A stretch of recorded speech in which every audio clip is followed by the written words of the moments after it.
Halo, selamat berjumpa lagi dengan saya Hendra Gunawan yang akan melanjutkan pembahasan tentang deret Fourier.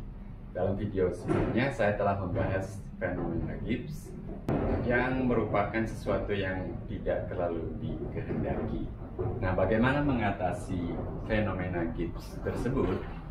Fourier menemukan suatu cara bagaimana mengatasi fenomena Gibbs tersebut, yaitu dengan menghitung jumlah sesaro dari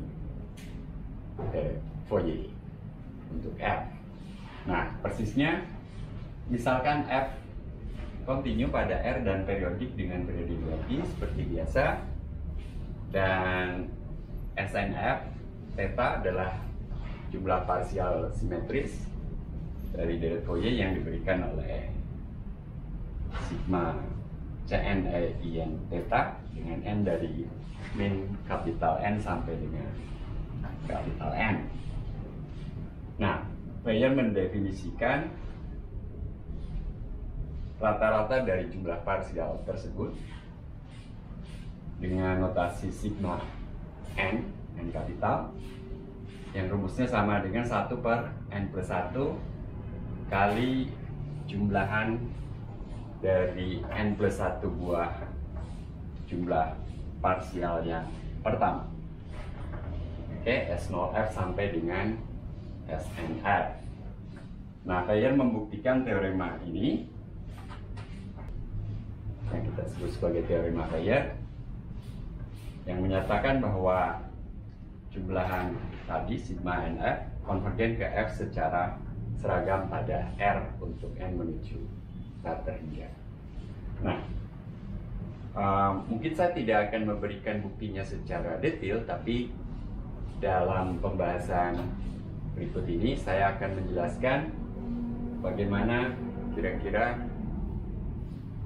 bukti teorema ini diperoleh. Nah, terkait dengan sigma n F ini, kita mempunyai kernel Fourier yang diberikan oleh rumus ini. Jadi Kn theta sama dengan rata-rata dari n plus 1 buah jumlah Dirichlet yang pertama. Jadi 1 per n plus 1 kali sigma dn theta untuk K sama dengan 0 sampai dengan, maaf salah ketik, sampai dengan kapital N, dengan dn theta dalam hal ini menyatakan kernel Dirichlet yang telah kita hitung sama dengan 1 per 2 pi kali sin K plus setengah theta per sin theta per 2. Oke, saya akan mengutak-ngatik kernel Fourier ini. Yang pertama adalah dengan menghitung jumlahan ini dan menyatakannya dalam bentuk yang lebih kompak. Jadi kalau kita hitung 1 per n plus 1 kali sigma dn, maaf, yang tadi juga salah ketik, ini harusnya dk theta, jadi k dari 0 sampai n. Nah, kita akan menghitung ini, jadi kita substitusikan dk theta itu adalah 1 per 2 pi kali sin k plus setengah theta per sin theta per 2. Nah, triknya adalah dengan mengalihkan pembilang dan penyebut. Mungkin 1 per 2 pi nya saya tarik ke depan, jadi 2 pi. Oke, kita kalikan pembilang dan penyebut dengan sin theta per,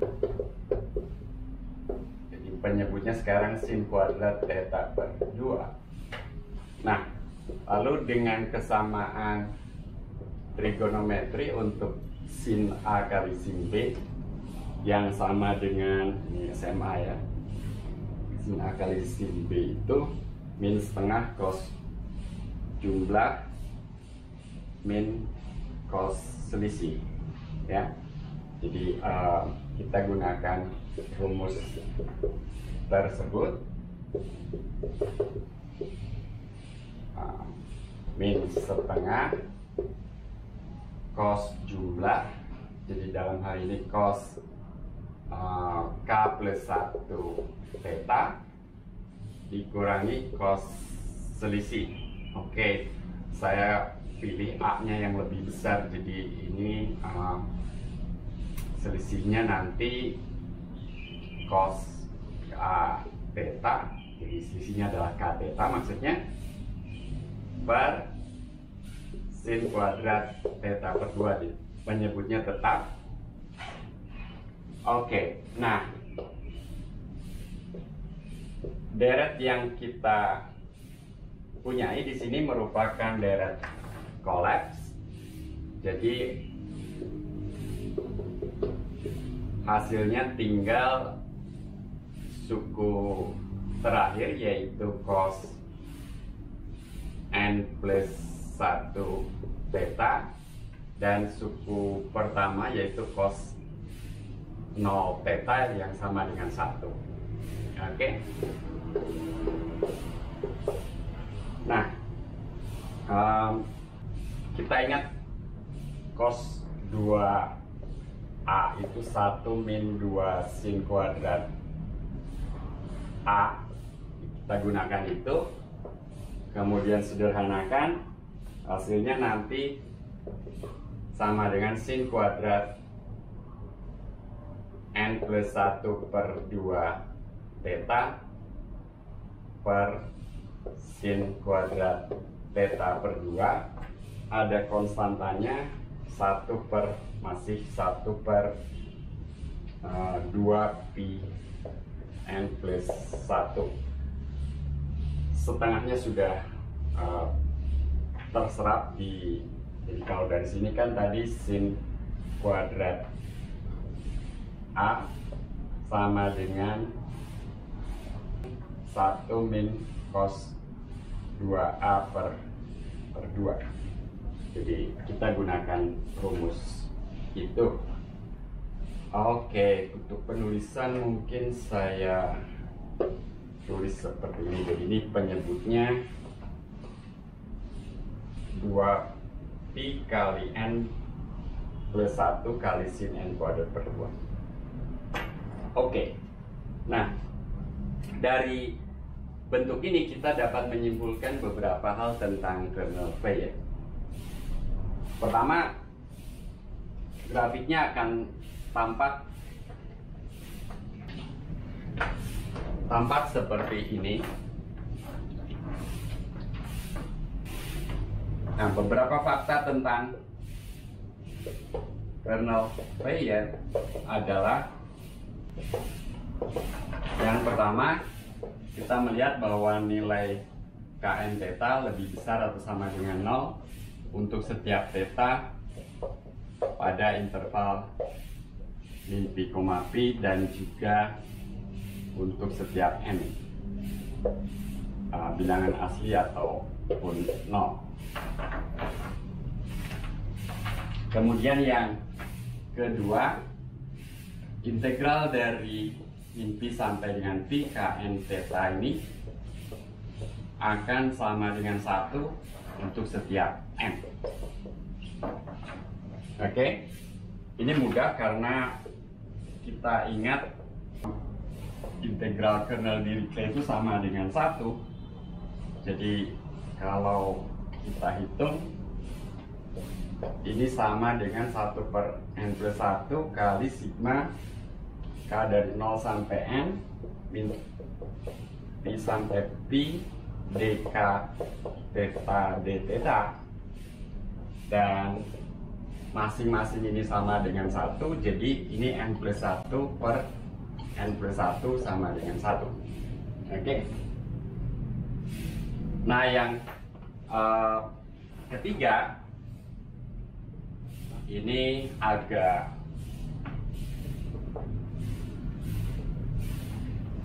canggih. Integral dari min pi sampai min delta tambah dari delta sampai pi. Titik 3 ini sama kn theta. Saya tidak tulis pada integral yang pertama. Ini akan sama dengan 0 bila n menuju tak terhingga, ya, untuk setiap delta di antara 0 dan pi.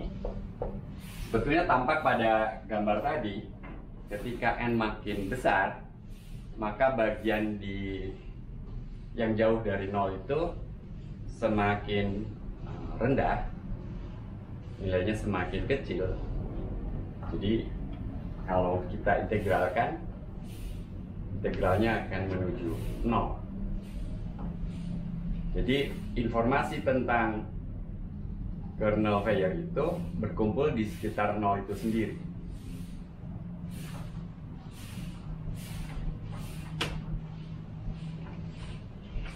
Oke, saya tidak akan membuktikan ini secara detail, namun sebagai ilustrasi, kalau kita tetapkan delta, maka yang terjadi di sini min delta, sini delta, katakan deltanya cukup kecil, jadi yang terjadi adalah bahwa di sebelah kiri min delta dan di sebelah kanan delta itu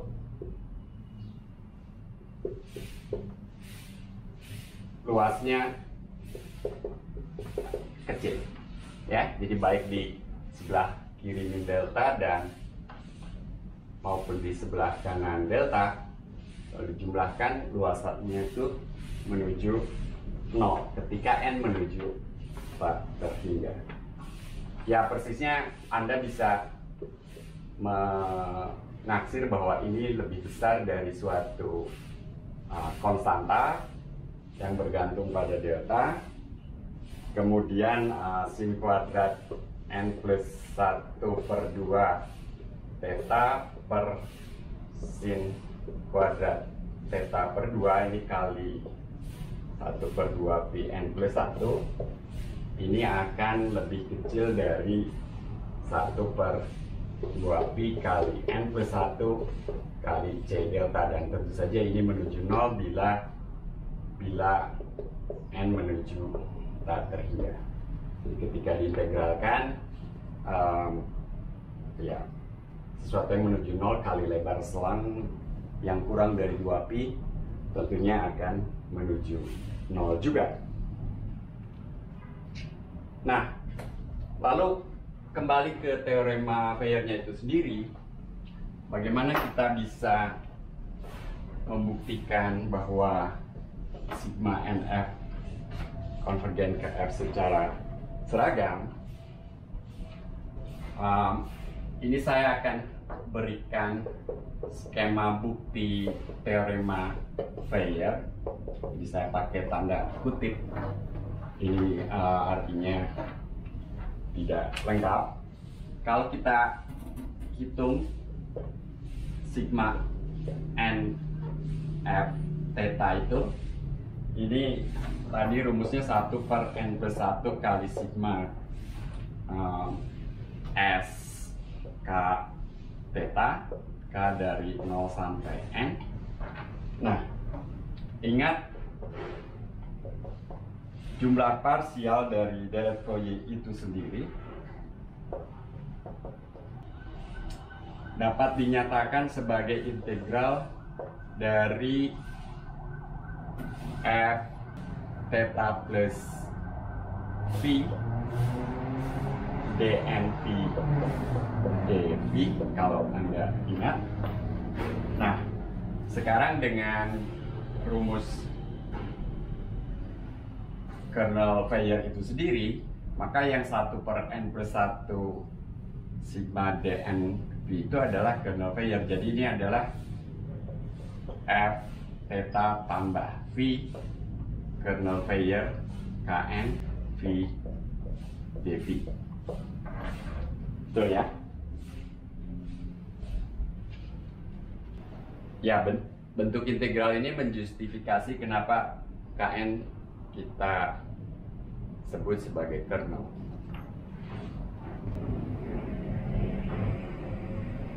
Nah, kemudian dengan fakta bahwa integral dari kernel Kn ini sama dengan 1, maka kita bisa menghitung selisih sigma n f theta dengan f theta sendiri. Ini bisa kita nyatakan sebagai integral dari min pi sampai pi f theta tambah pi kn pi dv dikurangi f theta, tetapi f theta itu sendiri,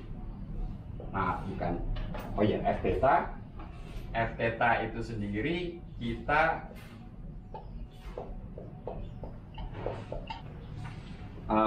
selipkan di dalam integral yang nilainya sama dengan 1. Jadi ini sama dengan integral dari min pi sampai dengan pi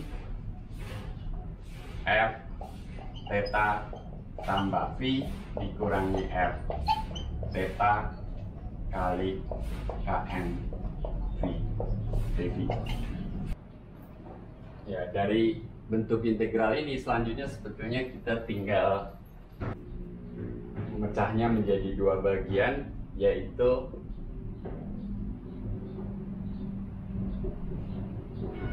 tambah v kurang dari delta tambah v yang lebih besar dari delta. Jadi untuk yang pertama kita gunakan kekontinuan f, jadi selisih ini dapat dibuat sekecil-kecilnya, sementara integral kn v sama dengan 1. Untuk yang kedua, kita tahu tadi sifat c integral kernel Weyers itu menuju 0, sementara selisih ini tentunya terbatas. Jadi kira-kira itu idenya. Jadi masing-masing integral di sini dapat dibuat sekecil-kecilnya dengan memilih n sebesar-besarnya. Saya kira itu idenya. Anda tentu harus mencoba menuliskan detailnya. Saya serahkan pada Anda. Sampai jumpa dalam video berikutnya.